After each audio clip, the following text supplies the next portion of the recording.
მოგესალმებით, ბრუნდება ეთთოქი ახალი ეპიზოდით. დღეს სტუმრად ძალიან საინტერესო ადამიანები მყავს. ჩვენთან სტუმრად არის ალექსანდრე ჩომახიძე, ციფრული მარკეტინგის სპეციალისტი და ირინა დუმბაძე, ბიზნეს კონსულტანტი, ბრენდის განვითარების და მარკეტინგის მიმართულებით. გამარჯობათ, მეგობრებო. გამარჯობა. გამარჯობა და მადლობა მოწვევისთვის პირველ რიგში. ძალიან მიხარია, მოკლედ თქვენი აქ სტუმრობა, იმიტომ რომ დარწმუნებული ვარ ძალიან ბევრ საინტერესო დეტალს შევეხებით სხვადასხვა მიმართულებით. სანამ უშუალოდ თემაზე გადავალ, მინდა წარვადგინო ჩვენი გენერალური სპონსორი, კურსი G, პირველი ლიცენზირებული ონლაინ სავალიდო პუნქტი საქართველოში, სადაც შეგიძლიათ გაცვალოთ თანხა საუკეთესო კურსით და ძალიან დიდი მადლობა კურსი G-ს, რომ ეხმარება ჩვენს პოდკასტს, რომ ჩაწეროს ძალიან საინტერესო ეპიზოდები ამ მარკეტინგის მიმართულებით და არა მარტო ძალიან ბევრ საინტერესო პროფესიონალს ეძლევა საშუალება რომ მოკლედ ადამიანებს მიმართოს, გაუზიაროს თავისი გამოცდილება და ასე შემდეგ. დღესაც სწორედ ეს შემთხვევა არის და პირველი კითხვა, ასე რომ ვთქვათ, და ჩვენი საუბარი მინდა გავხსნა ეგეთი ძალიან პრიმიტიული შეკითხვით, რომ რას მოიცავს და რას ფარავს თქვენი პროფესია ზოგადად, იმიტომ რომ ერთი რაღაც ციფრული მარკეტინგის სპეციალისტი რას მოიაზრებს შინაარსობრივად, როგორ უნდა გვესმოდეს, რას ფარავს და მერე უკვე გადავიდეთ აქეთ მიმართულებით. კი ბატონო. ნუ რაც AI შემოვიდა ჩვენს ცხოვრებაში და უკვე სამსახურში ძალიან ბევრ რამეს ფარავს. ისე არ მინდა გამომივიდეს ეგრეთ წოდებული ყველაფერში კი არ ხარ რა თქმა უნდა ციფრული მარკეტინგის სპეციალისტი, მაგრამ უკვე ამჟამად AI-ის ეპოქაში იმ კუთხით ვართ, რომ ციფრული მარკეტერი რო ხარ, გჭირდება ანალიტიკური აზროვნება პირველ რიგში და რაც თავარია advertising-ს უნდა უყურებდე ცოტა ფართო მასშტაბით. აქ არ უნდა უყურებდეთ მხოლოდ რეკლამა დაოდეთ და გაუშვით გარკვეულ ბიუჯეტზე. მან გჭირდება სწორი დაფიქრება, სწორი სეგმენტი და რა თქმა უნდა სწორი გაანალიზება, რაც ყველაზე მეტად მაგალითად ჩვენთან ჭირს. რეკლამას უშვებთ, მაგრამ არ ვიცით რატომ იმუშავა და რატომ არ იმუშავა რეკლამა. ალბათ ძირითადი ნაწილი ეს არის, მაგრამ დამატებით რა თქმა უნდა ციფრულ მარკეტინგში ბევრი უკვე სხვა პლატფორმა მოიაზრება და სხვა AI-ის ჩართულობა, რაც უნდა გავითვალისწინოთ. ძალიან საინტერესო, რამდენი კითხვა გამიჩნდა უცებ ამ იმაში. ირინა, თქვენსკენ? ჩვენსკენ ბრენდინგზე რო ვისაუბროთ პირველ რიგში, ეს არის სტრატეგიული ფუნქცია, რა თქმა უნდა და თვითონ ჩემი მიმართულება ფარავს ბიზნესის განვითარებას, ბრენდის განვითარების მიმართულებით, რომელიც მოიცავს მარკეტინგს და არა მხოლოდ მარკეტინგს, იმიტომ რომ ჩვენ თუ შევხედავთ ბრენდს როგორც სტრატეგიას, ბრენდს როგორც ღირებულებას, მოიცავს ბრენდის პლატფორმის შემუშავებას, ღირებულების იდეის განსაზღვრას, ხედვის განვითარებას და შემდეგ ყველა ბიზნეს მიმართულების ამუშავებას, აი ამ იდეის, აი ამ ღირებულებასთან თანხვედრაში, რომელიც მხოლოდ მას რაც შიგნით ეს მუშავდება ოპერაციულ ნაწილში, კორპორაციულ კულტურაში, customer experience-ში რა თქმა უნდა, გადის გარეთ. Customer experience-იც ერთ-ერთი გარეთ გასulis არხია და რა თქმა უნდა, შემდეგ გადის მარკეტინგში და მარკეტინგი სწორედ ამუშავებს აი ამ ღირებულებით ბრენდინგს და მიაქვს იდეა მომხმარებლამდე და შემდეგ უკვე შედგება, ასე ვთქვათ, გაყიდვა. ესე აქვე კითხვას დავსვალ, აი რა განსხვავება კონსალტინგსა და შიდა რესურს შორის, რა ეგეც ძალიან საინტერესო, იმიტომ რომ დღევანდელ დღეს ძალიან ბევრი სერვისი შემოხვედრია როგორც კონსალტინგის დონეზე, ასევე როგორც შიდა რესურსად და შიგნით ხდება ამ ყველაფერს. ანუ თუ არსებობს რამე უპირატესობა, მინუსები, პლუსები, ანუ საინტერესოა ეგეც. მინდა გითხრათ, რომ ძალიან საინტერესო ორივე როლში ყოფნა. მე თვითონ აი 2003 წლიდან 2008 წლამდე ვიყავი სუფთა კონსალტინგში, 2008 წელს ვიყავი ცოტახანი აღსრულებაში, შემდეგ ისევ კონსალტინგში წავედი და ძალიან დიდი პროექტები განვახორციელე. და შემდეგ 2021-დან რეალურად ვარ კონსალტინგშიც და აღსრულებაშიც, იმიტომ რომ ჩემი პოზიციები იყო ბრენდის განვითარების დირექტორი და ეხლაც ვარ ასევე მეტროპოლში, developer კომპანიაში ბრენდის განვითარების დირექტორის პოზიციაზე. გეტყვით რა არის კონსალტინგის ხედვიდან, ანუ შენ როდესაც ხარ ხარ კონსალტინგი, შენ მუშაობ ზუსტად ისეთ სფეროში, როგორც არის ბრენდის სტრატეგიის და ბრენდის პლატფორმის განვითარება, სტრატეგიის კომუნიკაციის სტრატეგიების შექმნა, კრიზისების მართვა. მე ისეთ კომპანიებში მუშაობდი კონსალტინგში, რომელიც კვლევას ეფუძნებოდა, ეს იყო IPM და შემდეგ ACT, რომლის ბიზნეს პარტნიორიც ვიყავი მე და შესაბამისად მონაცემზე დაფუძნებული იყო ყველა ის სტრატეგია, რაც ხორციელდებოდა. და იყო ძალიან მრავალფეროვანი, იმიტომ რომ ეს შემიძლია ვთქვა, რომ ფაქტობრივად არ არის სფერო, რომელზეც არ მაქვს ნამუშევარი. ეს იქნება ღვინის ბიზნესი, ეს იქნება რაღაცა წყალი, დაუშვათ მინერალური, მტკნარი, დეველოპმენტი, რა თითქმის ყველა სფერო მე მახსენდება ხოლმე. ამ გამოცდილებების გადმოტანა შემდეგ უკვე აღსრულებაში არის ძალიან საინტერესო. და კონსალტინგიდან მოსვლა ფართეხედვას გაძლევს. აღსრულებაში ძალიან დიდი ხანი რო დარჩი, რა თქმა უნდა, შენ გჭირდება გარედან კარგი თვალი იმისათვის, რომ შიგნით არ ჩაიგეტო და შეგეძლოს, რომ პულსი გედოს, ასე ვთქვათ, აი ამ გარე მიმართულებებზე და რაღაც პერიოდის შემდეგ აუცილებლად გჭირდება მხარდაჭერაც გარედან. ნუ რამდენიმე წელიწადში მე ვიტყოდი. ხო, ოკეი. მე როგორც ვიცი, თქვენ გაქვთ ერთობლივი თანამშრომლობის გამოცდილება და ძალიან საინტერესო არის თვითონ ეს რაღაცა პროცესის დონეზე რომ მოუყვეთ ჩვენ მაყურებელს სად იწყება დავალება რა ბრენდია ანუ თავიდან რაღაც კონკრეტული პრობლემა არის დასახული მე ამ პრობლემის რაღაცა სტრატეგიული გადაჭრას რაღაც როგორც ხდება ხოლმე ხო ეხლა ჩვენ კამპანიების შემთხვევაში გვაქვს ხოლმე რომ ძირთადად არის სააგენტო და ბრენდი ანუ და flow ესე გამოიყურება რომ ბრენდი აიდენტიფიცირებს რაღაც კონკრეტულ პრობლემას, აწვდის სააგენტოს გადასაწყვეტად, სააგენტო რაღაც კონკრეტულ ინსაიტებს პოულობს და მე რაღაც აღსრულებაში ან რაღაც ვიდეო ფორმატით პასუხობს ან რაღაც 360 კომუნიკაციის და ასე შემდეგ. საინტერესოა ჯერ თქვენი გაერთიანება როგორ ხდება და მე ეს flow როგორია დავალების მაგალითად და რა შედეგებზე გახვედით და როგორ აკეთეთ საქმენი საგმირონია. ალბათ ბრენდის კუთხით ირინა დაიწყებს. მე და სანდრომ ვიპოვეთ მოკლედ ერთმანეთი შემიძლია ვთქვა და ძალიან ბედნიერი ვარ რომ ჩვენ ესე თანამშრომლობთ და პარტნიორობთ და მეგობრობთ დაიწყო ყველაფერი M კვადრატიდან როდესაც მე მივიღე შეთავაზება და ზუსტად რომ კონსალტინგიდან გადავედი ამ კომპანიაში შესაბამისად ჩემი გამოცდილება ბრენდის განვითარებაში და სტრატეგიულ დაგეგმვაში მაძლევდა იმის საშუალებას რომ მე თვითონ შემექმნა ის ყველაზე მნიშვნელოვანი რასაც მე ეფუძნება მთელი წესით კომპანიის აი სხვა მიმართულების და მათ შორის მარკეტინგის განვითარება. დაახლოებით 1 წლის განმავლობაში ჩვენ ხვეწდით უშუალოდ ბრენდის პლატფორმას, იმიტომ რომ არ იყო მარტივი ამოცანა, 15 წელი კომპანია მუშაობდა, იცხოვრე უკეთესად და ჩვენ უნდა შეგვექმნა ისეთი რაღაც ახალი, რაც არ დაკარგავდა თავის არსებულ შინაარსს და განავითარებდა მას და გაუმჯობესებდა და არა უარყოფდა და აბსოლუტურად სხვა მხარეს წავიდა და გამოვიყენეთ, რა ვიცი, ინსაიტები კვლევიდან, რა თქმა უნდა, ფოკუსური კვლევიდან, მაგრამ სანდროს გადაწყვეტილება და ჩემი გადაწყვეტილება იყო, რომ სანამ აქამდე მივიდოდით, ჩვენ ჩაგვეშვა მანამდე და გაგვეძლიერებინა გაყიდვების პროცესი და მინდა ვთქვა, რომ სანდროს მოსვლამ და რა თქმა უნდა მენეჯმენტის მხარდან წერამ, ვინც იყვნენ დირექტორები ხო კომპანიაში, განაპირობა ის, რომ თუ მანამდე იყიდებდა 25 ბინა 3 თვეში, როდესაც ეს მატარებელი ჩავაბით და სანდრო იყო ერთ-ერთი დიდი გამწევი ძალა და რა თქმა უნდა სეილების თვითონ უძლიერესი ჯგუფი, ვყიდით უკვე 100 ბინამდე, 3 თვის მანძილს იყო ძალიან დიდი ზრდა კომპანიის გაყიდვების ძალიან საინტერესო შედეგი და 1 წლის მერე უკვე ჩვენ შემოვიტანეთ, დიდხანს ვიმუშავეთ და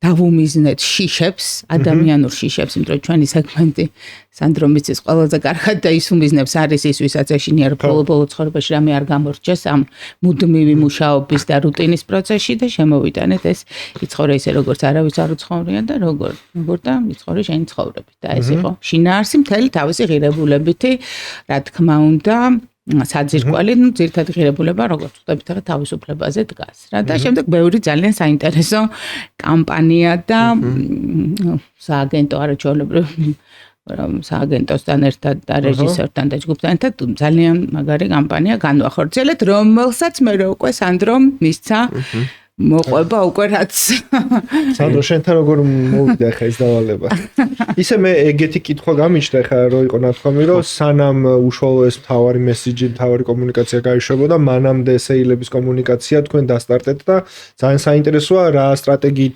დაიწყეთ როცა ჯერ ბრენდის მთავარი კომუნიკაცია არ იყო გამოსული კი ბატონო სამწუხაროდ გამოცდილება არ მქონდა დეველოპმენტში ემკვაში რომ დავიწყე დიდად დეველოპმენტში დაწყების სურვილი არ მქონდა, მაგრამ ნუ ირინას ისე პატივსცემია მეგობრობდი, რომ მოდი ავიღებ მეთქი ამ პროექტსკო.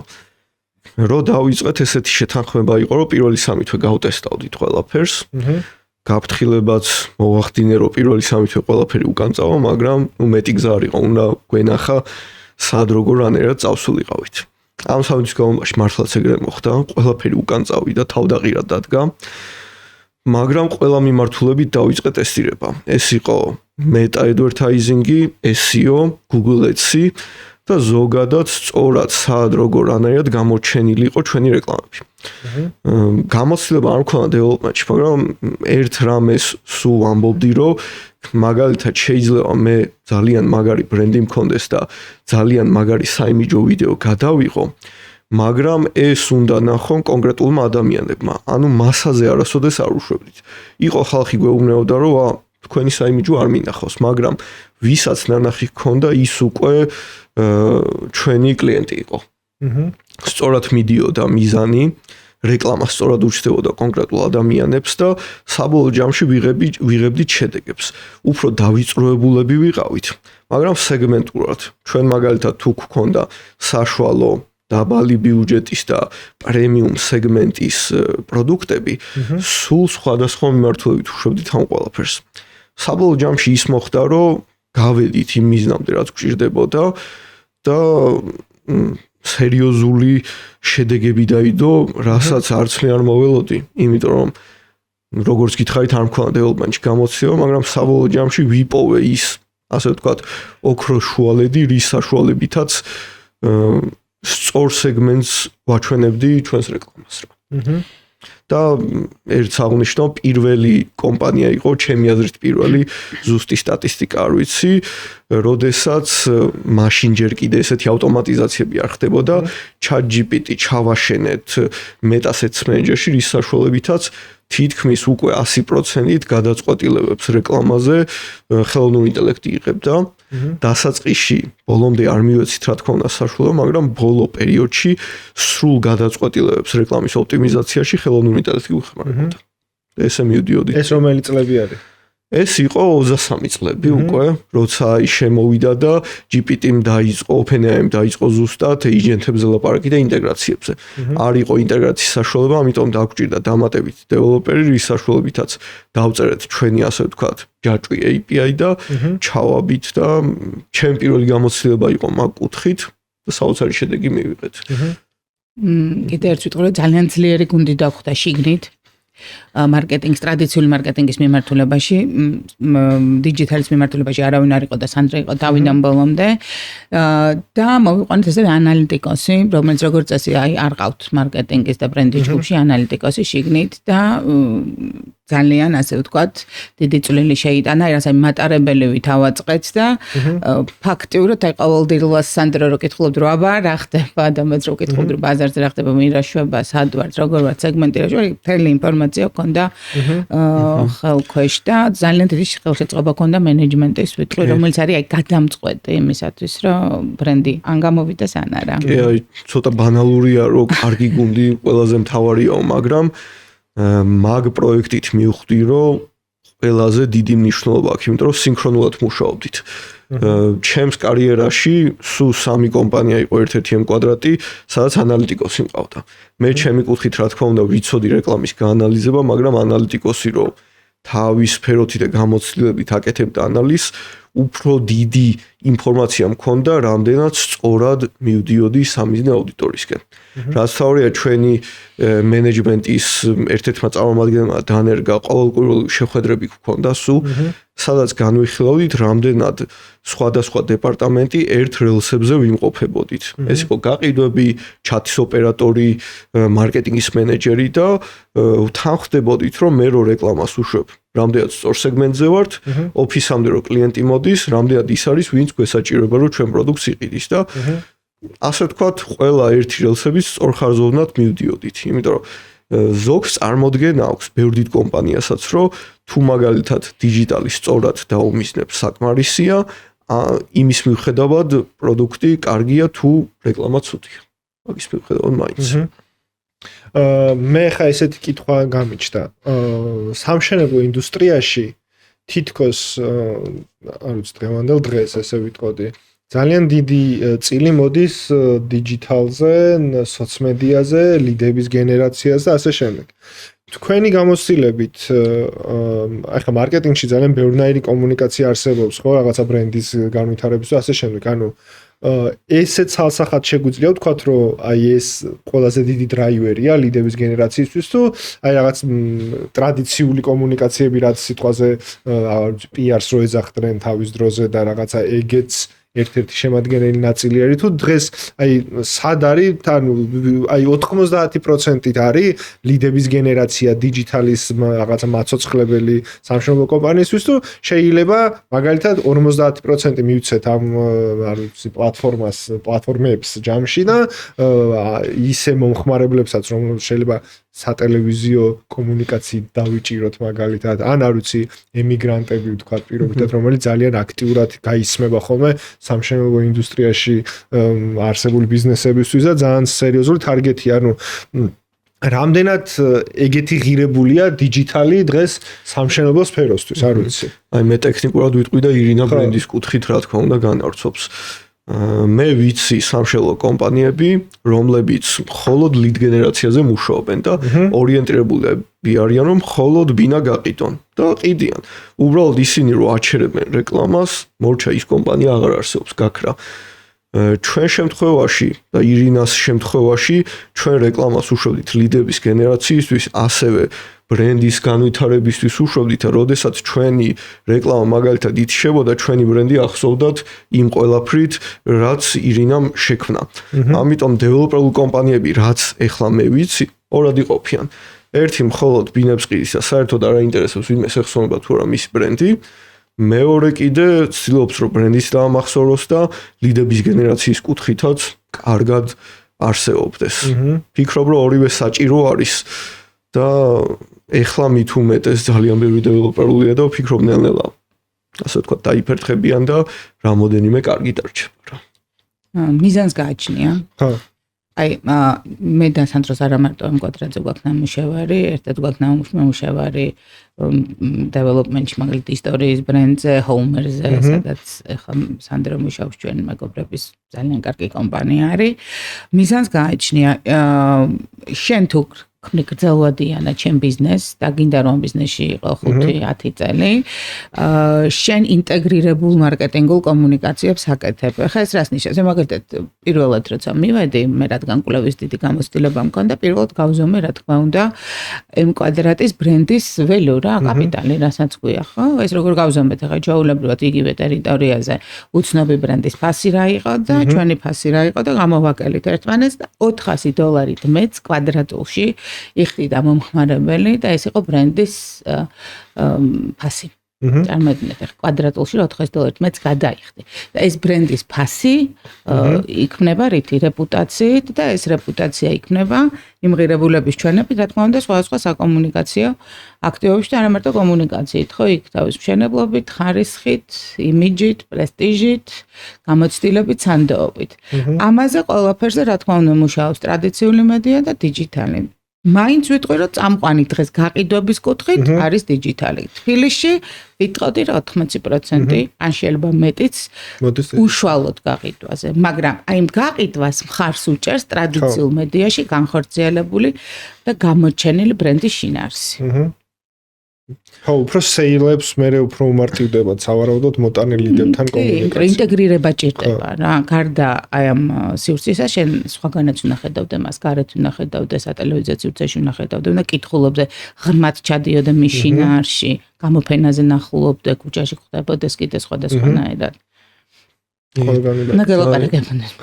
ერთ ვიტყოდი, აი სწორად დაწყების მნიშვნელობაც არის ამ კვადრატში, რომ მივედით, უკვე არსებობდა, იცნობდა ხალხი, იყო რაღაც პრობლემები, რის გასწორებაზეც ან გაუმჯობესებაზე მუშაობდით. ეხლა მე მაგალითად ჰოუმერში ვმუშაობ, სადაც დავიწყეთ უკვე პროფესიონალ გამოცდილმა ხალხმა ასე ვთქვათ მუშაობა და ყველანაირად ვცდილობთ რომ სწორად დავიწყოთ. ანუ ისინი გავითვალისწინეთ, რაც სხვაგან რომ მუშაობდით და პროექტები გქონდა, იქ პრობლემა იყო და ვცდილობდით რომ სწორად შევსულიყავით და შევედით უკვე ბაზარზე. ამიტომ მაგასაც დიდი მნიშვნელობა აქვს, თუნდაც ვებსაიტი როგორი იქნება, შენი იმიჯი როგორი იქნება, ფერები როგორი იქნება, რა იქნება შენი საკომუნიკაციო სტილი და ყველაფერზე არის თითქმის დამოკიდებული. საკმაოდ სპეციფიურია ის სულ ვამბობ ხოლმე რომ თუ პროდუქტს ყიდი რომელიც მასაზეა გათვლილი, კი ბატონო არ არის პრობლემა, მაგრამ შე როდესაც საცხოვრებლად ყიდი ადამიანი რომელზეც უნდა დაფიქრდეს მინიმუმ ყველაზე ცოტა მომდევნო 10 წელი მან უნდა გაატაროს მთელი ცხოვრება, გჭირდება რომ სწორად მიაწოდოს მისი ჯი, რატო შენთან მაგალითად და ის შენს გვერდზე რო კორპუსზე იქ რატო არ ვიყიდო. ეს არის და ეს. მე მინდოდა მეკითხა უშუალოდ კამპანიის მიმდინარეობაზე. ერთი არის რაღაც იდეა გაჩნდა, რაღაცა დასტარტეთ კომუნიკაცია, მაგრამ მე არის აი როგორ მართავთ ამ კამპანიას, რა, როგორ მიმდინარეობს, რა გადახვევები არსებობს, რა რისკები არსებობს, რაღაც არ არსებობს რაღაც ამხელა კომუნიკაცია, რომელსაც თავისებური სირთულეები არ ახლავს, ხო, პროცესის განმავლობაში და რა იყო თქვენ შემთხვევაში ეგ ან რა აუდიტორია იყო რომელიც შეიძლება რაღაც აღმოაჩინეთ, იპოვეთ ან რა იყო მთავარი გამოწვევა ამ ბრენდის რაღაც გრძელვადიან კომუნიკაციაში, იმიტომ რომ ერთია რომ რაღაც ეს ხო რაღაც ცოცხალი ორგანიზმივით არის რა, იმიტომ რომ ერთი რაღაცას გააკეთებ ახალ სიტყვის, სხვა სიტყვեր, მაგრამ კონკურენციაც არსებობს, სხვა ბრენდებიც რაღაცებს აკეთებენ, იქ მე ახალი წელია იქ და ყველა სულ გინდა რომ რაღაც აი რა თუ ქონდა რამე ეგეთი გამოწვევა ან რა ინსაიტები იყო თუნდაც ბრენდის დონეზე. მან აი ყველაზე მნიშვნელოვანი ჩემი აზრით საერთოდ ყველაფერში არის სეგმენტი. ანუ რა შენ უნდა იცოდე ის კი არა რა უნდა შენ მომხმარებელს. ანუ და ის კი არა რომ დეველოპმენტში რა უნდა შენ მომხმარებელს. ზოგადად შენ უნდა იცოდე შენს ცხოვრებაში რა უნდა შენს მომხმარებელს, რა აბედნიერებს, რისი ეშინია. აი აუცილებლად ეს უნდა იცოდე და რისი დეფიციტი აქვს. მაგალითად, როდესაც ჩვენ პრემიუმ სეგმენტზე ვლაპარაკობთ და გაკ ორი პრემიუმ სეგმენტი, მათ შორისაც ხო უნდა გაყარო კანიბალიზაცია არ მოხდეს დაუშვათ გაკ პრემიუმი და კიდე პრემიუმ პლუსი, ხო?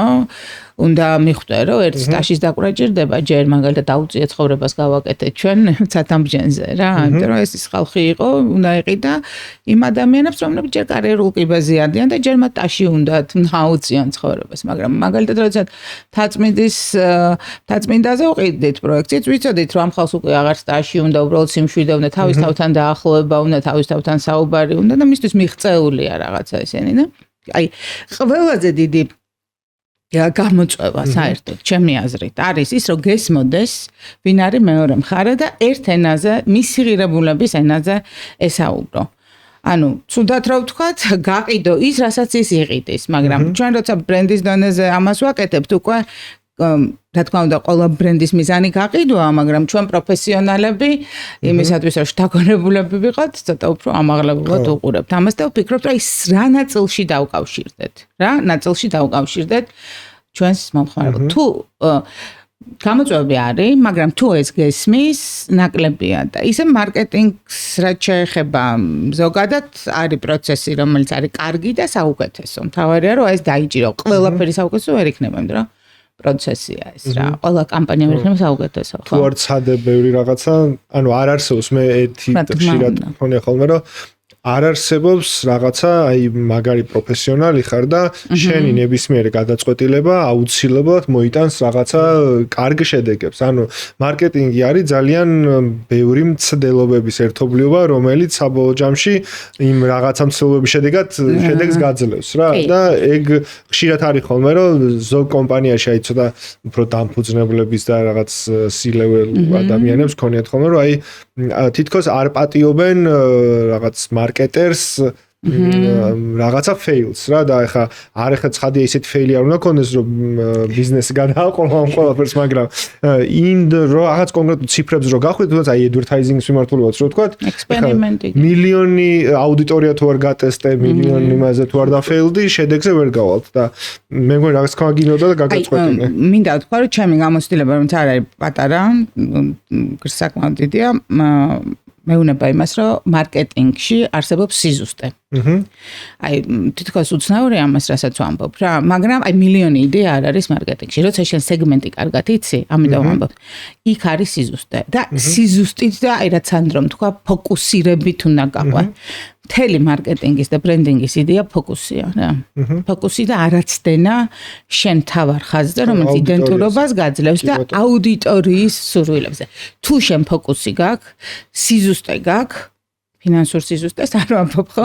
რა აი მარკეტინგის სიზუსტეს მაშინ ხარ წარმატებული. აი თუ მან მილიარდი ვერსია თუ გაქვს, ეგ არ ყავს ამ სფეროს რა. კი. და სულ ხშირად კითხულობენ ხოლმე, ნუ ზოგადად ციფრულში ჩვენთან დიდი პრობლემებია. ანუ ყველა დიდი პრობლემა ის არის, რომ სანამ ამ სფეროში შევიდოდი, სულ ხედავდი, რომ ვინც ბინებს ყიდით სეგმენტში რას უთითებთ. მაგრამ იქ არ იყო ნათქვამი, სატყიდ და ბინას მაღალბიუჯეტური სეგმენტი იყო, დაბალბიუჯეტური, უბრალოდ კითხულობდნენ, მოდი აი Facebook-ზე რეკლამას უშვებ, ინტერესებში რა მიუთითო. და საკმაოდ ხშირად არის. უშვებენ მარტო მესიჯ კამპანიას, რატომაც ფიქრობენ, რომ აი მესიჯით უნდა მოვიდეს და კი ყიდიან, ბევრი კომპანია ვიცი ეგეთი. მაგრამ ისე და ისე გააჩნია რისი პრეტენზია გვაქვს, რა გვინდა საბოლოო ჯამში და მაგის მიხედვით მივიდგინოთ. აუ, ერთი ესეთი სამომიტივი და ეხა ბარემ ვისარგებლებ მომენტებით, იმიტომ რომ თქვენ ზუსტად ის ადამიანები ხართ, ვისგანაც ეხა ბევრი ინფორმაცია უნდა წამოვიღო და დარწმუნებული ვარ, ჩვენი აუდიტორიაც მაგას ელოდება. ძალიან ხშირად გამიგია ხოლმე მაგალითად, რომ აი ეხა რო ახსენებდი კონკრეტულ სეგმენტაციას რა და აი რა არის სწორი მაგალითად როცა აი ეხა გამახსენდა მაგალითად ემიგრანტები პირობითად ხო ძალიან დიდი და საინტერესო ტარგეტი სამშენებლო ინდუსტრიისთვის ხო ანუ ძალიან ბევრი სამშენებლო კომპანია მოკლედ მე არ მეგულება სამშენებლო კომპანია რომელიც არ უმიზნებს ამ სეგმენტს და მე ალბათ ნუ ეს ხო ამოწურვადი რაღაცა არის რა ეს არ არის რაღაცა შეუზღუდავი აუდიტორია ხო რაღაცა პატარა აუდიტორია მოდი ესე რომ დავარქვათ ჩვენი ქვეყნის ზომიდან გამომდინარე და ყველა სამშენებლო ცდილობს რომ დაუმიზნოს ამ ადამიანებს თავის განსხვავებული საფასო კატეგორიები და ასე შემდეგ. აი რა არის ხოლმე ის რითაც advertiser-მა, ესე ვთქვათ, ამ სფეროში მოღვაწე ადამიანმა შეიძლება რომ იყოს უკეთესი სხვა advertiser-ს. რა, იმიტომ რომ აქ არის advertiser-ების და ამ სფეროში მოღვაწე ადამიანების challenge, რომ ყველას ყავს, ყველა სამშენებლო კომპანიას ეს ის, მაგრამ რა არის ტექნიკური სკილებია, კრეატივია, რაღაცის დაჭერა AI-ია, ანუ ბევრი რაღაცა რაც ფორმაში უნდა გამყოფებდეს. ხო, ხა მე ხა ცხადია ისეთ რაღაცას არ გეკითხები, რაც შეიძლება კონკურენტული უპირატესობა იყოს და ამით ვიღაცებს ის არ მივცეთ, რა ქვია, გადაშილი ციგნი, როგორც შენ იძახი, მაგრამ ანუ რითი უნდა ვიყო მე, როგორც პროფესიონალი, ძლიერი და რას უნდა ვაქცევ და ყურადღებას. ანუ შეიძლება ავიღოთ კონკრეტული აუზე, იმიგრანტების სეგმენტი, პირობითად ვიძახი რა. კი. ყველაზე მეტად აინტერესებთ ეს კურსებზეც ყველაზე მეტად მაგას კითხულობენ. ყველა დეველოპერს ემიგრანტებისთვის შეთავაზება აქვს. და ნუ ყველა დიდი შეცდომა, რასაც უშვებენ advertiser-ები არის ის, რომ რეკლამას უშვებენ და უბრალოდ უთითებენ ენას ქართულს. რაც არის დიდი შეცდომა, იმიტომ რომ ჩვენ როდესაც უთითებთ ენას ქართულს, ამით ალგორითმს ვეუბნებით, რომ ისეთი ადამიანი მომიძიე სიტყვაზე ამერიკის შეერთებულ შტატებში, ვისაც Facebook-ის ინტერფეისი ქართულ ენაზე უყენია. რაც რა თქმა უნდა არაფერს არ გვაძლევს.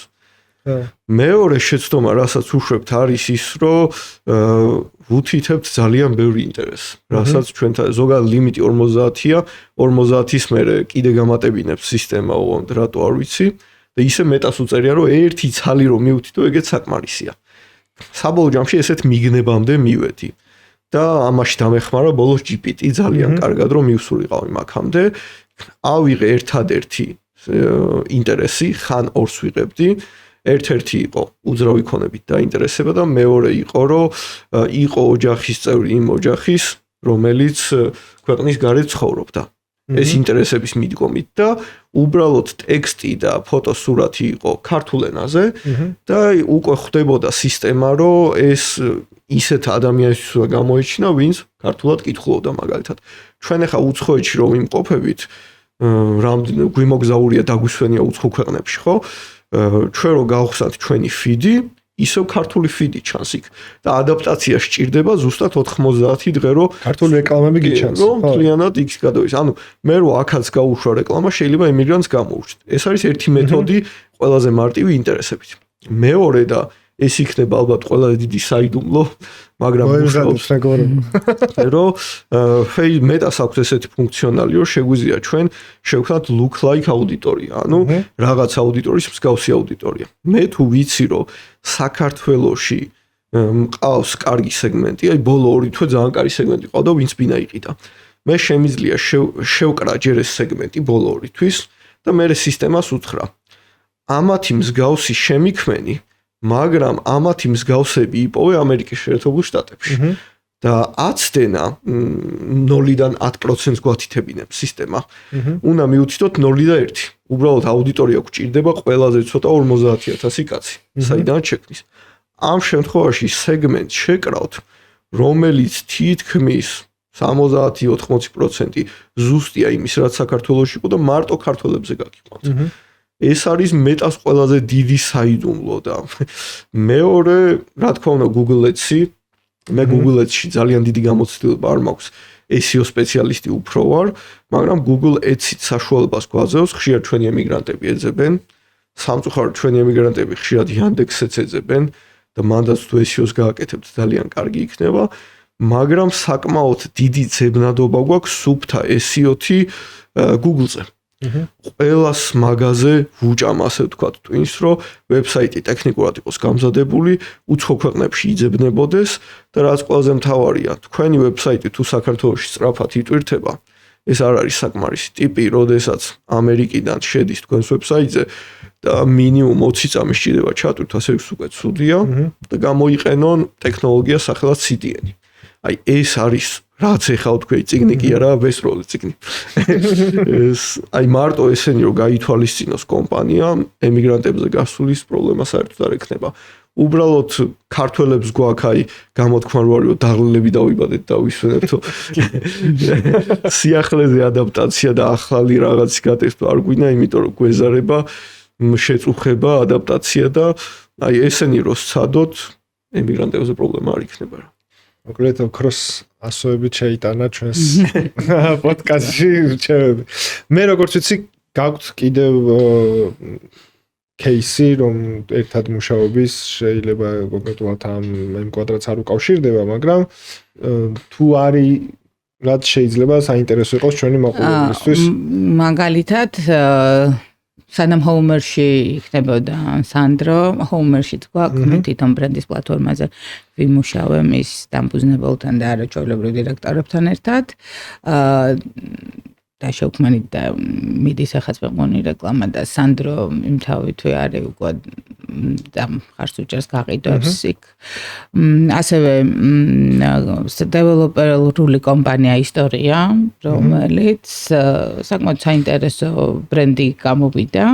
არ არის ჯერჯერობით დიდ მასშტაბზე, თუმცა აქვს განვითარების კარგი ხედვა და ძალიან ეფექტური იყო სხვათა შორის მაშინაც ერთი პროექტით არის ჯერჯერობით წარმოდგენილი, ჩვენ შევყარით გუნდი და ასე ვთქვათ, ჩავუშვით აქტიური ნეიმინგის გაკეთებულია თუ ნეიმინგი არ არის ჩემი, ნეიმინგი მისი მფლობელის არის, მაგრამ ნეიმინგის შემდეგ კონცეფცია გვერ ვიტყვი რომ სრული პლატფორმა გავაკეთეთ, მაგრამ კონცეფცია, ვიზუალური შეფუთვა და შემდეგ ამ კონცეფციის კონტენტში გადმოტანის მაგალითები და მთლიანი გუნდის შეკრა როგორც გაყიდვების ისე მარკეტინგის გავაკეთეთ და რა ვიცი ახლა მე ჩვენ გადავერთეთ და კარგად მუშაობს მშვენივრად.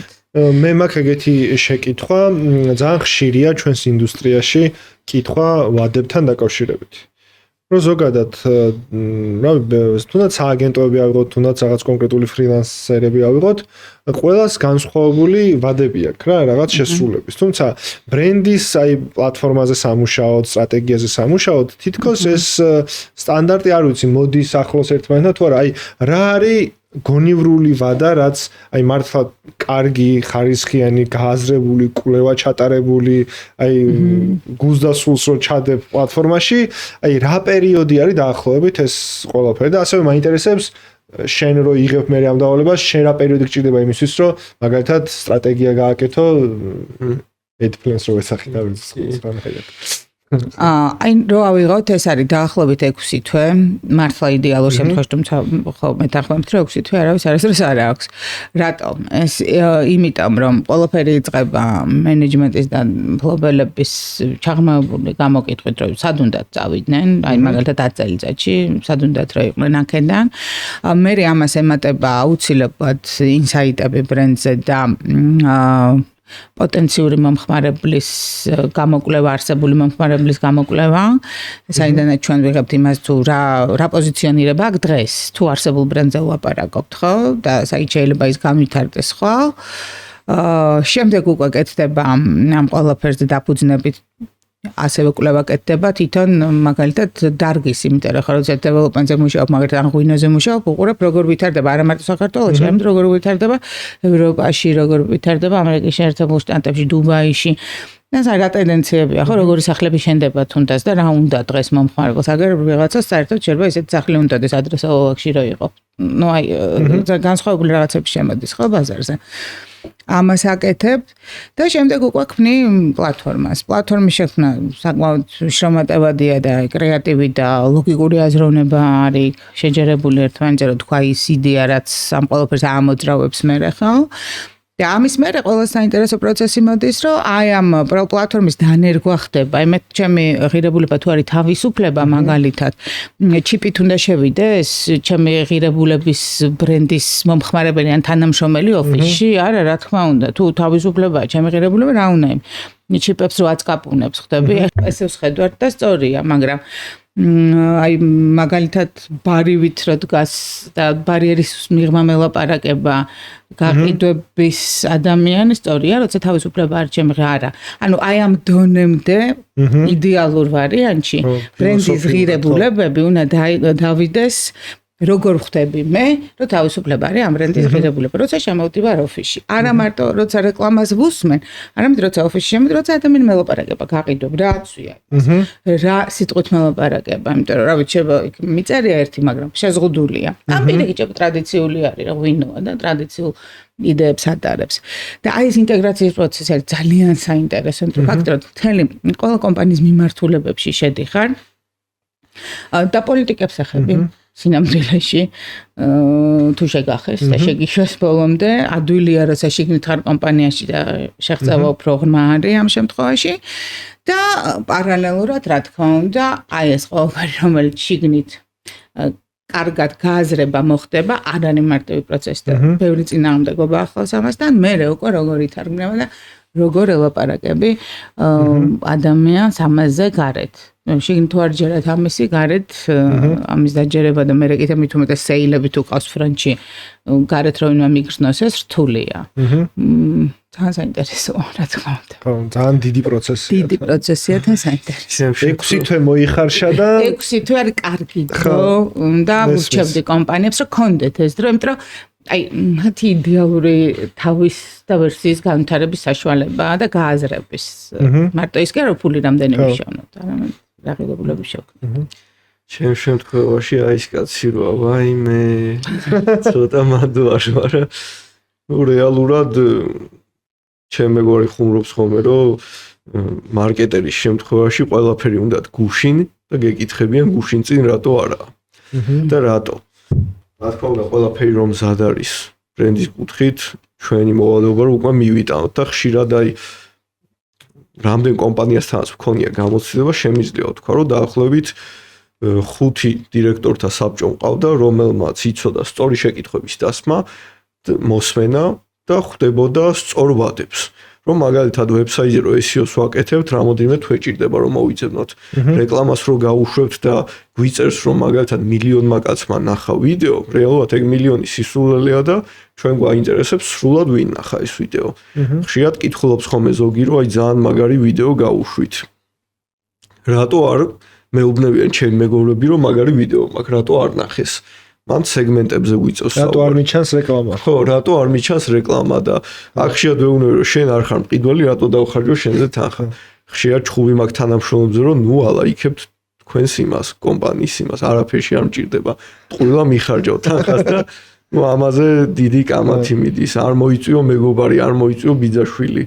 მაგასაც თავის მიზეზი აქვს, რა თქმა უნდა და საბოლოო ჯამში აქაც ირინავაც როგორ თქვა, წარმოიგეთ ბრენდს იმის შექმნას 6 თვე სჭირდება და მეც მჭირდება დრო, რომ ჯერ სწორი სეგმენტი შევარჩიოთ, სწორად ვაჩვენოთ ამათ და რა თქმა უნდა იმ სწორმა ადამიანმა ნახოს და არა ყველა. თუ მასაზე გათვლილი პროდუქტია, რა თქმა უნდა, რატომაც არა. ყველას ვაჩვენებდი დიდი სიამოვნები და ქუჩაში ყველა მაგაზე ილაპარაკებდა. მაგრამ რეალურად რაში მჭირდება ხო ეგ ხალხი. ამიტომ მაგ კუთხით ჯერ კიდევ სულ იმაზე ვლაპარაკობ ხოლმე ციფრულ წიგნიერებაში გვაქვს პრობლემა, რომ როგორ მიმდინარეობს ეს რეკლამა, როგორ ეშვება, ეგ მინიმუმი გვესაჭიროება ყველგან, რომ რეალურად შევაფასოთ კონკრეტული თანამშრომელი რას აკეთებს, ვიცოდეთ უბრალოდ რა. იცი არის წინაზე საუბრობდი და მინდოდა ეგ მეკითხა და მოდი პარემ ხა მოვითავებ მაგ შეკითხვას. შენ ახსენე რომ ერთ კვირიანი სპრინტები ქონდაო რაღაცა პროგრესის გასავლელად, ხო, რაღაც გუნდში. რამდენად არის ერთი კვირა საკმარისი იმისთვის, რომ რაღაც დიჯიტალში რაღაც ცვლილებები განახორციელო და აისახოს მის შედეგები და დაინახო, რავი, ერთ კვირაში ეს ხო რაღაცა იმანს რაღაცა დრო სჭირდება, რაღაც აუდიტორია აითვისოს და ასე შემდეგ და. აი, ძალიან მაგარი შეკითხვა იმ კუთხით, რომ როდესაც ხვდებოდით ხოლმე კონკრეტულ დღეს, მანდ ისახებოდა 2 კვირის წინანდელი გაშვებული შედეგები და უკვე გათვლა გქონდა, რომ აი ეხლა რაც მოხდა, ეს გამოიწვია 2 კვირის წინ რაც გავაკეთეთ და ესეთ გათვლას ვაკეთებდით. თავიდან ამის დაჭერა გაგვიჭირდა, მაგრამ საბოლოო ჯამში ხვდებოდით, როდის რა ქმედება ისახებოდა ჩვენი. ერთი კვირა ზოგისთვის პატარა, მაგრამ აი გარკვეული პროექტებისთვის, დეველოპერებისთვის იდეალური იყო ერთი კვირა. ზოგან 2 კვირაში ერთხელ, ზოგან თვეში ერთხელ ხვდებოდით და მერე ვაკეთებდით ხოლმე კვარტალურ შეხვედრებს, სადაც ძალიან დიდ რეპორტს ვაკეთებდით უფრო დეტალურად. მაგრამ აი ამ მივხვდი, რომ ჩვენი ერთ-ერთი დამფუძნებელი, ერთ-ერთი დირექტორი და ეხა ჰომერის დამფუძნებელი ნიკოლოზ მეძმარიაშვილის იდეა იყო ეს, რომ ეს ერთკვირიანი შეხვედრები გაეკეთებინა და აი ძალიან წინწაწია პროცესი ამ ყველაფერმა. მხოლოდ იმიტომ, რომ ყველამ ვიცოდით, ვინ რას აკეთებდა და რეალურად მე რო რაღაცას ვაკეთებდი და ეს ისახებოდა გაყიდვებში, ის გაყიდვები მე მესაუბრებოდა და მეუბნებოდა რამე თუ დაუშვი შეცდომა. ვთქვით რა. ძალიან საინტერესო. კორექციის საშუალებას გაძლევს, იმიტომ რომ მოკლედ დროში ჭირდება იმას, იმიტომ რომ გაყიდვას ხო გეგმა ხო და კვირაში ერთხელ იმის მონიტორინგი გეგმასთან როგორ ხარ, ძალიან ეფექტური არის. მე მეთქოდი რომ ეს ყველაზე ეფექტურია, რა თქმა უნდა, დეველოპმენტის ნაწილში. მე მაინტერესებს აი ძალიან დიდი გამოცდილება გაქვთ დეველოპმენტის მიმართულებით, ეხა რასაც ვისმენ და იმის იქით კიდე ძალიან ბევრ მსგავს პროექტზე გიმუშავიათ და თქვენი ხედვა მაინტერესებს აი ბაზარი საით მიდის რა, ანუ სადამდე შეიძლება რომ მაგალითად ერთია რომ ეს სამშენებლო ბიზნესი იზრდება, მაგრამ მაგ კუთხით უფრო ნაკლებად. აი მაინტერესებს თქვენი პროფესიული გადმოსახედიდან აი ეს ნიშა კიდე განვითარებადია, იზრდება კიდევ დიდი რესურსები არსებობს, თუნდაც დიჯიტალის მიმართულებით, თუ შეიძლება რომ რაღაც დროის მერე ეს რაღაცა ავითვისოთ ყველაფერი და მე რაღაცა ალტერნატიული გზების ძიება მოგვიწიოს. უკვე უნდა დაიწყონ მაგალითად ბიზნესებმა ამ ალტერნატიული გზების ძიებაზე ფიქრი, არ ვიცი. თუ ეგ მასტია რომ ისედაც უნდა ფიქრობდე ყოველთვის მაგაზე. აი, ჩემი აზრით უნდა ფიქრობდე ისედაც, მაგრამ უკვე შიშის მომენტი დაიწყოთ. რამოდენიმე კომპანიასთან მაქვს ახლა საუბარი და ახალ პლატფორმებს ითვისებენ, მაგალითად ისრაელში რო გავიდნენ ტელეგრამის ათვისება დაიწყო ბევრმა. და დუბაიზე არის დიდი აქცენტი, მანდ უნდათ რეკლამის გაშვება ევროპის ქვეყნებზე, ანუ უცხოელებზე დაიწყეს გასვლა, რადგან ბევრი ფიქრობს, რომ ეხლა აქაური სეგმენტი ვერ ყიდულობს. მაგრამ ისე სანდო კვლევები მე სტატისტიკა.com-თან გარკვეული შეხება და ამბობენ, რომ ჩვენთან საქართველოში 5 წელი კიდევ არის ძალიან დიდი რესურსი, რომ ეს დეველოპერული მიმართულება წინ წავიდეს. მაგალითად ბაქოში ახლა მშენებლობები უკვე შეჩერების პირას არის, იქ უკვე პიკი არის და ისინიც აქეთ მოდიან და ფიქრობენ სხვათა შორის, რომ დიდი რესურსი არის აქეთ კიდე. ჩემი აზრით რაღაც დონეზე შეჩერდება, მაგრამ დეველოპერული მიმართულება ისეთია, რომ აი ეგ რომ მიმდინარეობს, ქვეყანაც მუშაობს, ასე ვთქვათ და ეხლა ექსპერტების აზრით იმ მომენტზე ვართ, აი მარცხნივ და მარჯვნივ ქანაობს ჩვენი ქვეყანა, რა მიმართულებით წავა, რომელ სეგმენტზე დავჯდებით, ვინ შემოვა აქ და ვინ იქნება მყიდველი. და ალბათ ეგ გადაწყვეტს ყველაფერს. მაგას ძალიან დიდი მნიშვნელობა აქვს. ადგილობრივ ბაზარზეც არის რა თქმა უნდა ადგილი კიდევ. ვერ ვიტყოდი რომ პრემიალურ პლუს სეგმენტში, თუმცა ისეთი სეგმენტი, რომელიც მხოლოდ უნიკალურ პროექტებს ყიდის, ახლა მეტროპოლში ჩვენ გვაქვს მაგალითად სუბურბანული პროექტები, რომელიც არის ძალიან საინტერესო. ეს უკვე არა ცენტრში, არამედ შემოგარენში ცხოვრების და ეს მიმართულება სავარაუდოდ გაიზრდება. და კიდევ მნიშვნელოვანი ის არის, რომ ჩვენ როგორ ვართ ხო თბილისი ვითარდება და ბათუმიდან. კიდევ ბევრი ადგილია, რომელიც არის ასაშენებელი. მიფიქრია რაღაც პერიოდში, თუნდაც 2 წლის წინ, რომ შეიძლება რაღაცა ისე ყოფილიყო, გახეთქილიყო თითქოს ეს სფერო, მისი რა ქვია, ინდუსტრია თვითონ ხო? მაგრამ ეხლა ვფიქრობ, რომ არა, ეხლა ვფიქრობ, რომ ამას განვითარების საინტერესო პოტენციალი აქვს კიდევ წინ. მე მინდა რომ დავსვა იმ კომპანიების სახელით შეკითხვა, რომლებსაც არ გაული არანაირი ის საფეხურები, რაზეც ახლა ვისაუბრეთ რა. ძალიან ბევრი ბიზნესი საქართველოში სამწუხაროდ არსებობს, რომელიც იწყება იმპულსურად, ყოველგვარი ბრენდ პლატფორმის გარეშე, სტრატეგიის გარეშე, აი ესე ხელი გადავხვიეთ ერთმანეთს და დავაი და ვინებს ყიდით და ასე შემდეგ. ხო, ანუ რამდენიც გაგიხარდებათ იმდენი, ოღონდ მარტო სამშენებლო ინდუსტრიაზე არა მაქვს, ანუ ნებისმიერ სექტორში არის ქართული ჯიგრული ბიზნესის кейსები, ხო? და არიან ადამიანები, რომლებიც რაღაც ეტაპზე მიხვდნენ, რომ ანუ ეს გამოტოვეს აი ეს ეტაპი და აი აქვთ პროდუქტი, აქვთ შემოსავლები, აქვთ ფინანსები, აქვთ, ანუ განაცუდად მუშაობს და განაიყიდება, ანუ იყიდება, მაგრამ ეხლა თითქოს უნდათ რომ რაღაცა შინაარსი შემატონ, ბრენდი მიხვდნენ, რომ საჭიროა და ასე შემდეგ. აი რამდენად მარტივი ან რა რჩევები გექნებოდათ ესეთი ტიპის ბიზნესებისთვის, რომ აი ხა კონსულტაცია რო გავუკეთოთ აქედან. პირველ რიგში ჩემი მოსაზრებით აი რასაც უყურებ, ძალიან მნიშვნელოვანი არის, რომ გაიმიჯნოს მფლობელის და მენეჯმენტის როლი. მფლობელთან რა თქმა უნდა დაზუსტეს ბრენდი და ბრენდის რისთვის აქვს ეს ბიზნესი, რა იდეა, მისია, ყველაფერი. და საუკეთესო ვერსია არის, რომ მფლობელს ყავდეს თავის მენეჯმენტის გუნდი, რომელსაც თავისი მონიტორინგს თვითონ გაუწევს, არ ვიცი, კვარტალურად თუნდაც, მაგრამ მისცემს გარკვეულად შესაძლებლობას, რომ ამ გუნდმა მართოს. გადამწყვეტი მნიშვნელობა აქვს პირველ პირს, ვის ნიშნავს კომპანიის მფლობელი CEO და ყველა მათგანს ურჩევდი, რომ კარგი ეს გაეკეთებინა ამ მიმართულებით, იმიტომ რომ აქ არ არის მხოლოდ მოწესრიგებულ ადამიანზე საქმე, რომ მოიყვანო ან რაღაცა ჭია მისი მუშაობის, ეს უნდა იყოს სიმღერებულებების ადამიანი, რომელიც ჩემ მისიას და იდეას, რისთვისაც შექმნია ეს ბრენდი, შეეფერება, რომ მან ზუსტი ტონი მისცეს შემდეგ კომპანიას და შეკრიბოს ადეკვატური ხალხი და კიდევ ურჩევდი, რომ არ არის სიმეტრიულობა კორპორაციულ ცხოვრებაში საჭირო, შესაძლებელია იყოს ასიმეტრიული კორპორაციებიც მორგებული იდეებზე, ღირებულებებზე და რა ვიცი, ძალიან ბევრი კონსულტანტი არის მენეჯმენტის მიმართულებით, შეუძლიათ დაიქირაონ ისინი და მერე შეეშვან ღრმად ჩასვლას დროის ხანდახან აფუჭებს საქმეს. თუ თვითონ ახლა გამოცდილი მენეჯერია და აქედან გახდა მფლობელი, მაშინ რა თქმა უნდა ის იქნება თვითონ მართვაში, მაგრამ როდესაც შენ გაქვს ფინანსური რესურსი და ხარ მაგარი ბიზნესმენი, მაგრამ კორპორაციულ მართვაში არ გაქვს იმხელა გამოცდილება, ჯობია ალბათ რომ აცადოს ხოლმე, მერე შეაფასო რა, ასე ვთქვი. ხო, მესმის. შენას ურჩევდი. აი დაახლოებით 2010 წელი იყო CRM სისტემის შესახებ რომ გავიგე.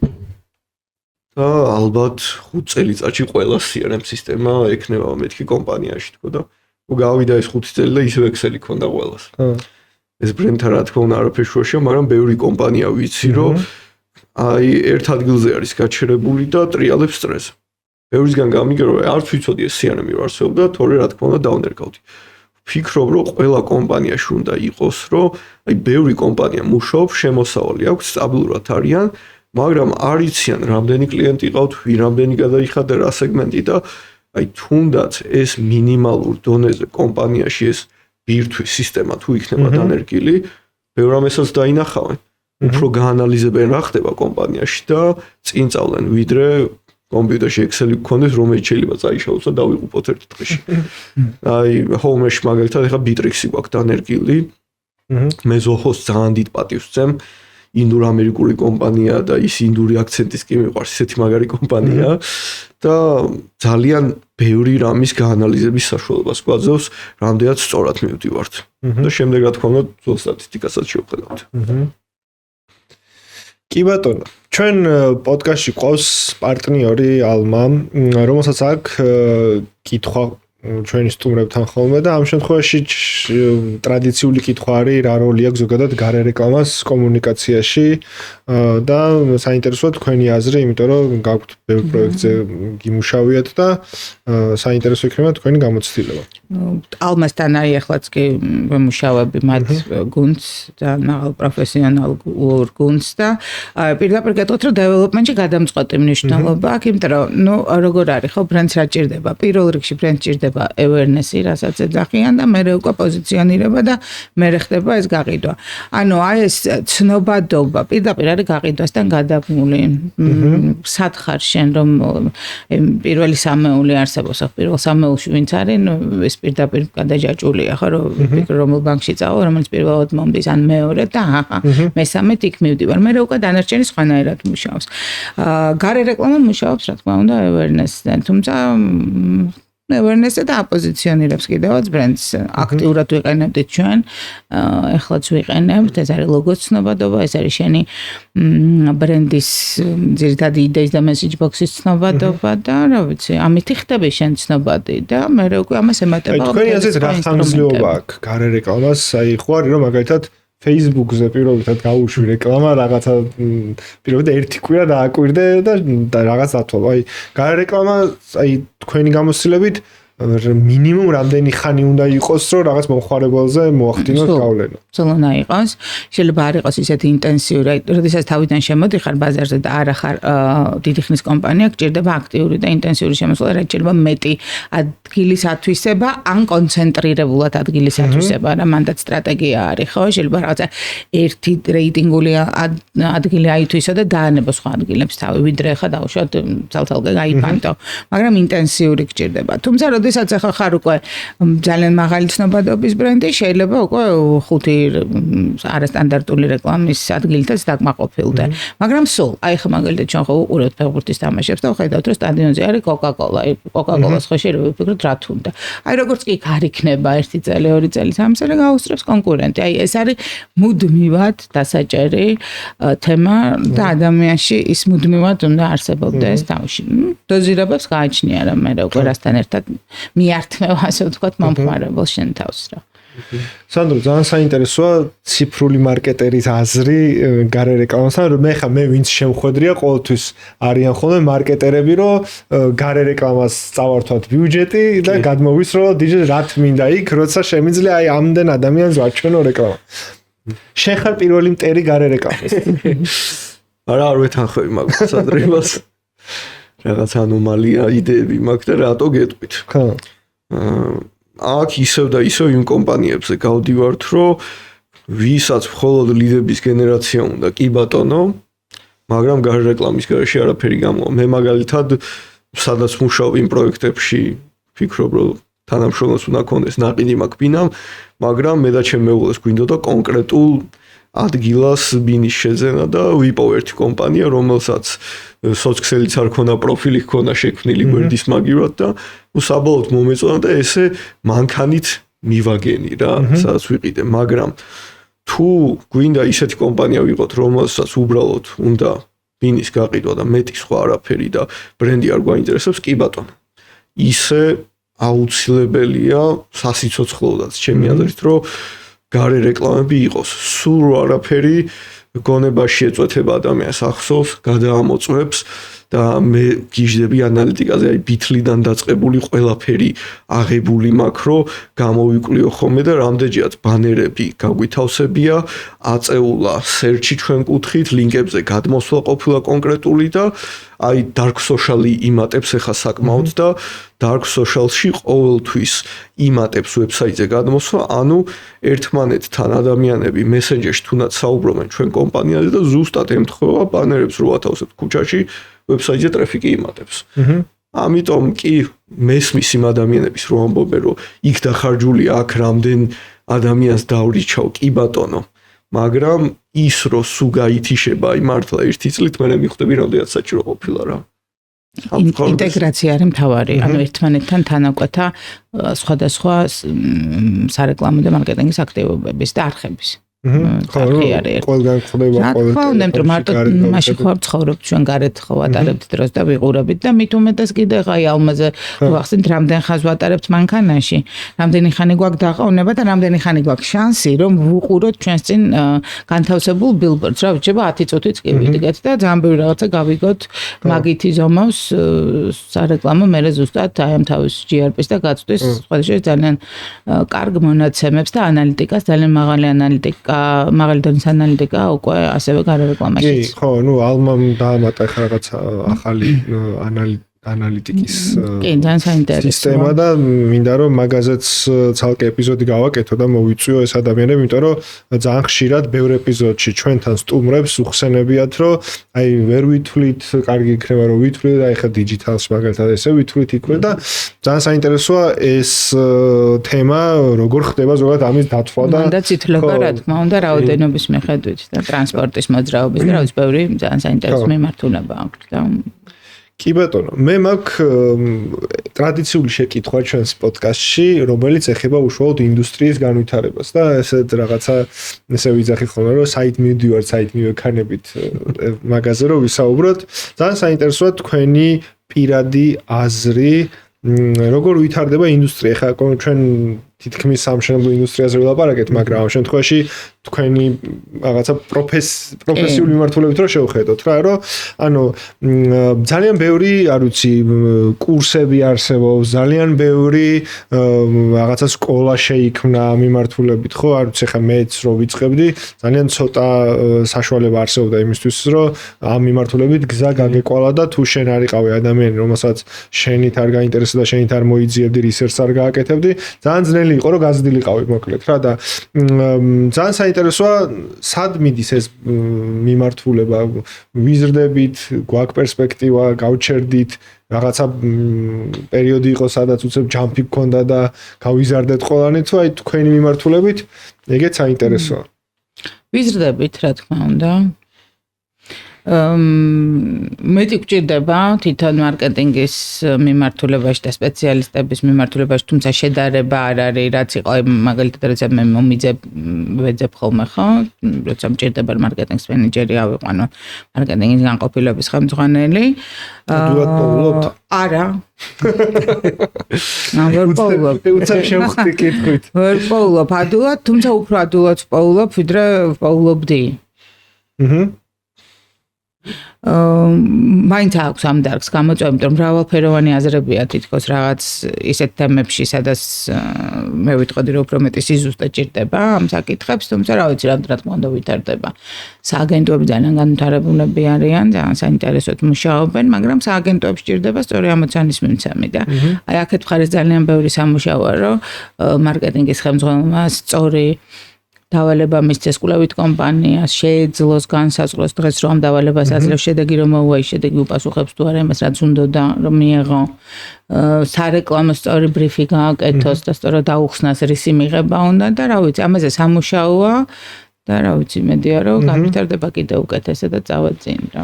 ხო აი მე რატომაც ახლა უცებ შემოვხვდი ამ კითხვით იყო რომ ჩვენს ზოგიერთ ეპიზოდში არ მახსოვს მე მგონი HR-ები ყავდა სტუმრად და იქ იყო საუბარი და ითქვა რომ ძალიან ბევრი გამოწვევა არსებობს შეცდომებს ბრენდებიც უშვებენ რომ შეიძლება დააწინაურონ ადამიანი უბრალოდ მიანიჭონ ისეთი რეგალია რომელიც იმას ჯერ მისთვის ჯერ ადრეა პირობითად ხო ანუ შეიძლება რაღაც მარკეტინგ მარკეტინგის სპეციალისტი იყოს და მარკეტინგის დირექტორის პოზიცია მისცენ იმის გამო რომ ფინანსურად ანუ ხელფას ვერ აძლევს შესაბამის და რაღაცა ეგო და უკმაყოფილებას ხო და გული გაუხაროს და ეს საბოლოო ჯამში ბაზარს თითქოს აფუჭებს იმ კუთხით რომ მე იმ ადამიანს ჯერა რომ უკვე იქ არის სადაც უნდა მისულიყო და მე აი რაღაცა ბევრი ის არის მე სააგენტოების უწუნების მომისმენია ხოლმე რომ უთქვამთ რომ რავი აი ბავშვი იყო იქით ამ ხრიდან და რაღაცა ვერ გამოვიდა ისეთი და ეგ გამოწვევები არსებობს ინდუსტრიაში მაგრამ იმედი მაქვს რომ რაღაც დრო რო გავა ბრენდებიც მიხვდებიან რეალურად როგორი ადამიანი სჭირდებათ და ესე აღარ დაარიგებენ ამ რეგალიებს და რაღაცა ცოტა ინდუსტრიაც გაყვება ამ განვითარებას რა იმიტომ რომ ამ კურსებმაც ეხა არ მინდა ცუდად გამომივიდეს მაგრამ ძალიან ცუდი შედეგები მოიტანა რა ბევრი კურსი ხო ძალიან ბევრი კურსი და ეხა გასაუბრებაზე ჩემთანაც რომ მოსულა ძალიან ბევრი ადამიანი უთქვამს გავლილი მაქვს ამის კურსი და ანუ არაფერი არ იცის ანუ უბრალოდ კი გავლილი გაქვს და წარმოდგენა შეიქმენი მაგრამ ამ კურსს რო გაივლიან ამ ადამიანებს გონიათ უკვე მზად არიან იმ მიმართულებაზე სამუშაოდ ხო და ეგეც ძალიან რაღაცა ისეთი ის არის რა ძალიან რთული დარგი არის ხო სინამდვილეში ეს და რატომაც გონიათ რა კრეატივი და იდეები და არა იმ კრეატივი კი მაგრამ ზუსტი ანუ ისე ვამბობ ზუსტი როგორი რომელიც იმ სეგმენტს უნდა და იმისთვის ღირებულია არა მესამე ღირებულების არის შერასასთავაზო არამედ ზუსტად იმ მიზანს ურტყავს და იმ იდეას რაც იმას შენამდე მოიყვანს რა და აი ძალიან პრობლემა არის მაქსი ზუსტად რა 1000 იდეა პრობლემა არის 1000 იდეა არ შეიძლება არსებობდეს. შეიძლება იყოს რამდენიმე იდეა, რომელიც შეესაბამება სეგმენტს, რა. 1000 იდეა ბრეინსტორმინგის, როცა გაქვს მაშინ. ბრეინსტორმინგის დროს იმიტომ რომ ზუსტად ეს მე მიხვიდე და არა, იმიტომ რომ ყველა შეიძლება გავტესტოთ, რა. მოკლედ, ну პირველ რიგში ძალიან ბევრი კურსია, ძალიან ბევრი სააგენტოა, ძალიან ბევრი აზრია. აი მაგალითად მინახავს ჩემ მარკეტინგის ჯგუფში კითხვა დაუსვათ ანონიმურად, ვიღაცას გაუცია და მე პაბლიკზე დაუწერია რომ ეს ესეა იმ ადამიანს. და აი ეგ მომენტი გვაქვს ზუსტად აი HR-ის პოდკასტი იყო მაგხრივ საუკეთესო რომ რაღაცნაირად ისეაც ხო დასვენება გვინდა ქართველებს და ამ რეგალიას რომ მოგვანიჭებენ რაღაცას აი ციფრულ მარკეტინგის გენერალიო იმ დღეს ვიღაცას ეწერა გული გამისკდა ის მაგალითად და ის ადამიანი ფეხი ფეხზე გადადებული იყო საერთოდ მაგრამ სტატისტიკას რო შევეხოთ მეტად თვლის რომ საქართველოში არსებობს 5000 კაცი ვინც იცის რეკლამის სწორად გაშვება მე კიდე რა იგულისხმება არ ვიცით მაგრამ ბაზარი ესეა დაყოფილი ორად იყოფა ბაზარი არიან ადამიანები ვინც გარკვეული თანხის სანაცვლოდ ყველაფერს აკეთებენ ეგრეთ წოდებული ყველაფერშიკები და არის სეგმენტი რომელიც ამბობს რომ აი მე რომ მივიდივარ ვეუბნები რომ მე ვარ მაგალითად advertiser და შენ რეკლამას მე სწორად გავუშვ რა თქმა უნდა პოსტების დადებაც ვიცი მაგრამ ეს არის ჩემი საქმე არის სააგენტოები რომელსაც სრულ წარმოდგენა აქვთ რომ აი შექმნიან რაღაც ვიზუალს და მანდარი მორჩენილი ყველაფერი ამიტომ ამ კუთხით ძალიან დიდი განვითარებაა საჭირო კარგი ისა ის რომ ნელ-ნელა იფერთხება ეს ხალხი იმ კუთხით რომ სისტემა კი გამარტივდა ვითომ AI-ის საშუალებით მაგრამ ამავდროულად ცოდნა გახდა ისო საჭირო ეს ყველაფერი სწორად გაუშვათ აი ერთი ძალიან სასაცილო ისტორია არის მე ყველაფერს ონლაინ ვყიდულობ ოღონდ არ გამიყვანო მაღაზიაში და რამე და ყველაფერს ონლაინ და ერთ-ერთ სამსახურში კორპორატიული გქონდა მივდიოდით ქალაქგარეთ არ დავასახელებ ქალაქს და უნდა მოგვეძებნა კონკრეტული სასტუმრო უფროსმა გვითხრა ამ ამ ქუჩაზე არ დაუჯერეთ ორი SEO სპეციალისტი ვიყავით ჩავწერეთ Google Maps-ში და მივედით ამ სასტუმროსთან რომ დაგვირეკა სათხარ თუ აქ ვართ მეთქი ნუ შევედი ჩინით დავხვდა ქალბატონი ცოტა უცნაური გარემო იყო და მოვედით მეთქი ორი კაცი ვართ მეთქი და კიდე ეხა 50 მოვლენ მეთქი და ამ ქალმა ვაიმე ვამდეს როგორ მოგემსახუროთ და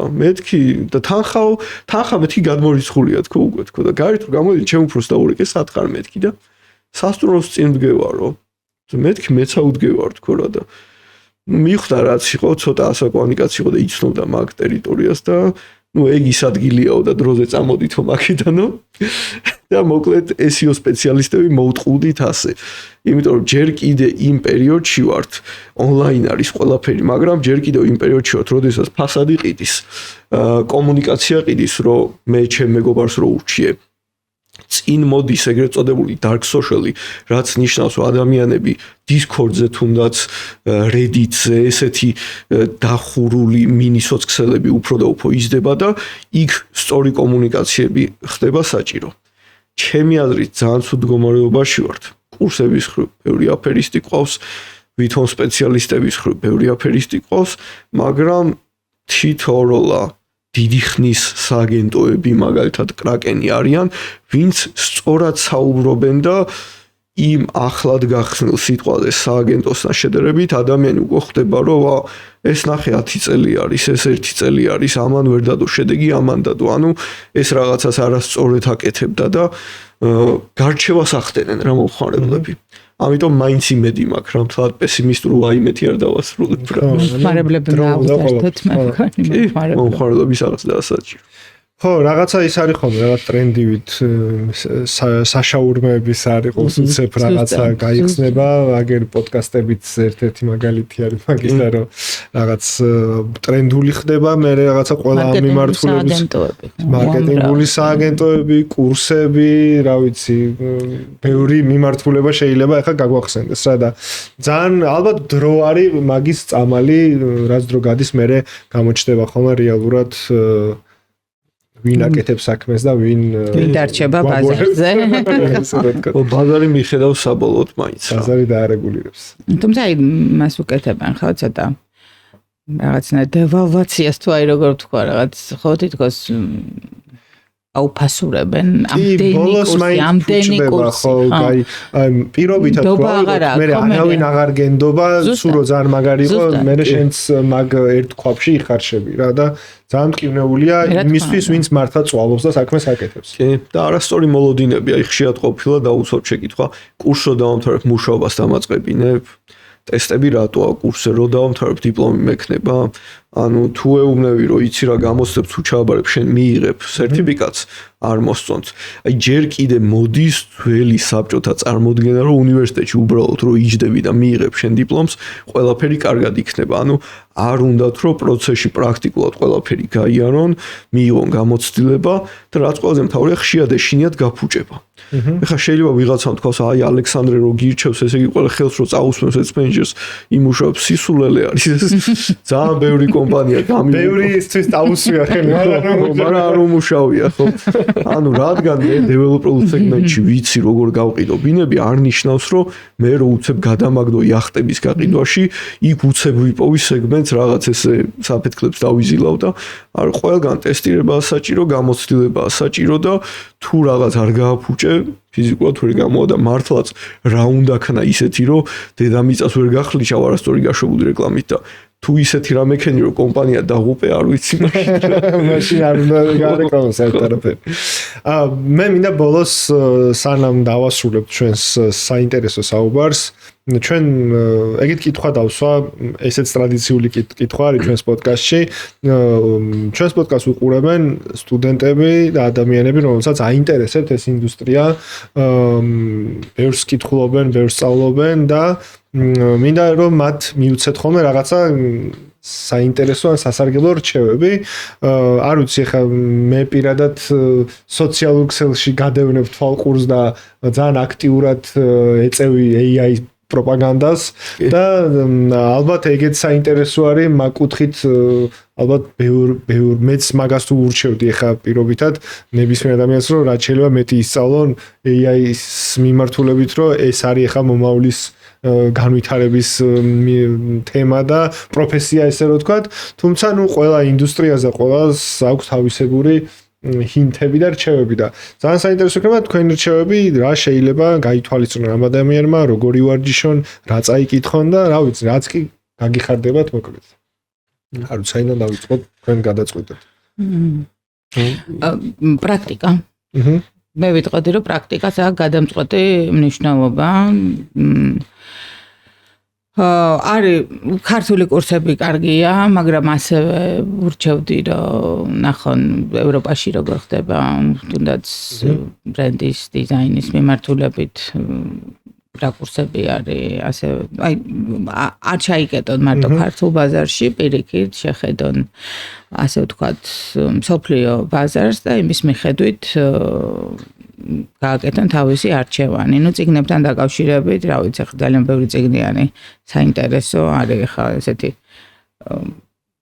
სახელმძღვანელო წიგნებიც ბრენდინგში, New Meyer-ი არის მაგალითად ერთ-ერთი, რომელიც ასევე სახელმძღვანელო, რა ვიცი, ჩამოვთვალო, შეიძლება ძალიან შორს წავიდე.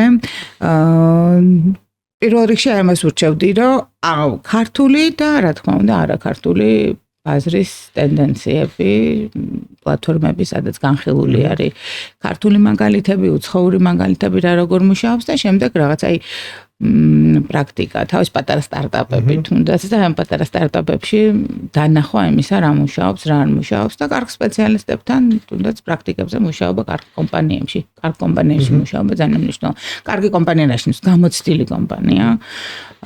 სადაც რაღაცას ისწავლე. სადაც რაღაცას ბევრი შეიძლება არ იყოს ასეთი, მაგრამ არის რა თქმა უნდა ქართულ ბაზარზე ის კომპანია, რომელიც ამეცადინებს ასე ვთქვათ რა. ჩემ შემთხვევაში ცოტა სხვანაირად არის. ახალმწრებს გავიჩენა ამით, მაგრამ უნდა ვთქვა რა ოქნა ახლა. ჩემ შემთხვევაში ყველაფრის სწავლა შეიძლება ონლაინ სრულიად უფასოდ. და მთავარია პრაქტიკები. AI შემთხვევაში აუცილებლად მაგის გარშე აღარაფერი გამოვა. თუ არ იცი საიდან დაიწყო სწავლა, AI-ს ქართულად მიწერე. საიდან დავიწყო თქო. Google-ს მიწერე, რა გავაკეთო, სად ვისწავლო თქო. სრულიად უფასოდ შევძებ და რაც თორია პრაქტიკა. მაგრამ პრაქტიკაში პრობლემა ის არის, რომ შეიძლება ისეთ ადამიანთან, კომპანიასთან გაიაროთ სტაჟირება, სადაც გაიფუჭოთ ცოდნა. ჩემი მუსიკის მასწავლებელმა იცოდა ხოლმე, სიმები გამოცვალე, სმენა არ დაიქვეითო და ზოგთან სტაჟირების გავლაც არ არის, შეიძლება ცოდნა ისე გაგიფუჭოს, ამიტომ მანდაც დაკვირვებაა საჭირო. რაც შეეხება უცხოურ ბაზარს, ყველას ურჩევ, რომ Upwork-ზე სცადონ თავისი თავი. მე პირადად 6 თვე დამჭირდა, რომ Upwork-ზე პროექტი ამეღო, ჩემს სტუდენტს 2 კვირა დაჭირდა, ამიტომ ყველამ უნდა სცადოთ აუცილებლად. რაც ყველაზე მთავარია, ჩვენ რატომაც ქართველებს წარმოადგენა გვაქვს, რომ აი უცხოეთში რო არის, აი დუბაიში მაგალითად, გერმანიაში ჩვენზე მეტი იციან იქ. ეხლა 2 პროექტი მაქვს, ერთი დუბაიში, ერთი გერმანიაში ზუსტად და მივხვდი, რომ მაგათთან შედარებით იმდენი რამ ვიცოდი, რომ არ არის ეგ. ქართველებშიც ყავს თუნდაც ისეთი მაგარი დეველოპერები, ჩვენი სააგენტოების შექმნილი კონტენტით ძალიან მაგარი ყოფილა. ანუ ეგ წარმოადგენა არ გქონდეთ, რომ ვიღაც თქვენზე მაგარი არის. კი, რა თქმა უნდა, ვიღაც იქნება, მაგრამ საჭიროა კარგი პრაქტიკა, ონლაინ რესურსები ზღვა არის, არავინ არ გჭირდება, აბსოლუტურად არავინ. ერთ-ერთი კურსის აღებას მაშინ ვამართლებ, როცა ვფიქრობთ, რომ რაღაც დონეზე მივედით და ვეღარ ვითარდებით, მაგრამ შენ თუ ხარ ადამიანი, ვინც ნოლზე ხარ და ჯერ არაფერი იცი, ჯერ რაღაც დონეზე გაერკვია, რომ იმ მენტორის სწორად შეფასება შეძლო, იმიტომ რომ მარტივად ტყუდებიან ამ სფეროში. აი მაგალითად ყველამ ვიცით, რომ Facebook-ზე შეგვიძლია პოსტი დავასქედულოთ, რომ ხვალ დაიდოს.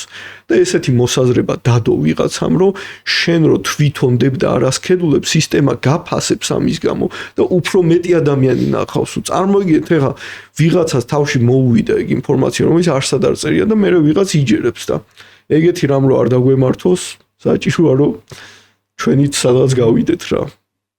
ისე ჩვენი ეპიზოდი რო დამთავრდება, მე მგონი რაღაც დაცვა უნდა იყვანა, შენ ვიღაცამ შეიძლება დაგბარგულშიც მისევს ერთი ტემუდან გამოწერილი ბიტა ქართულად და დიდი ის ბრტყელტუჩა, ამიტომ ძალიან საინტერესო იყო მეგობრებო. ძალიან დიდი მადლობა სტუმრობისთვის და გულწრფელი საუბრისთვის. დარწმუნებული ვარ ჩვენი მსმენელისთვის ძალიან საინტერესო ინსაიტები გავაჟღერეთ და მათ დაეხმარება კარიერულ წინსვლაში, იმ ბრენდების დამფუძნებლები თუ გიყურებდნენ, ძალიან საინტერესო ინფორმაციებს და ინსაიტებს დაიჭერდნენ და მოკლედ ამისთვის არსებობს ეს პოდკასტი და მიხარია რომ ყოველი ეპიზოდი არის რაღაცა საინტერესო ახალი დეტალი, რომელიც ამ სფეროში მოღვაწე პროფესიონალების მხრიდან ჟღერდება და მოკლედ ვაპირებ რომ კიდევ და კიდევ გავაგზავნო და კიდევ უფრო ღრმა და რაღაც დეტალებში წავიდეთ ხოლმე თითოეული მიმართულებით. ძალიან დიდი მადლობა თქვენი დროისთვის. მადლობთ. დავამშვიდობები ჩვენს მაყურებელს. შევხვდებით შემდეგ ხუთშაბათს დროებით. დროებით.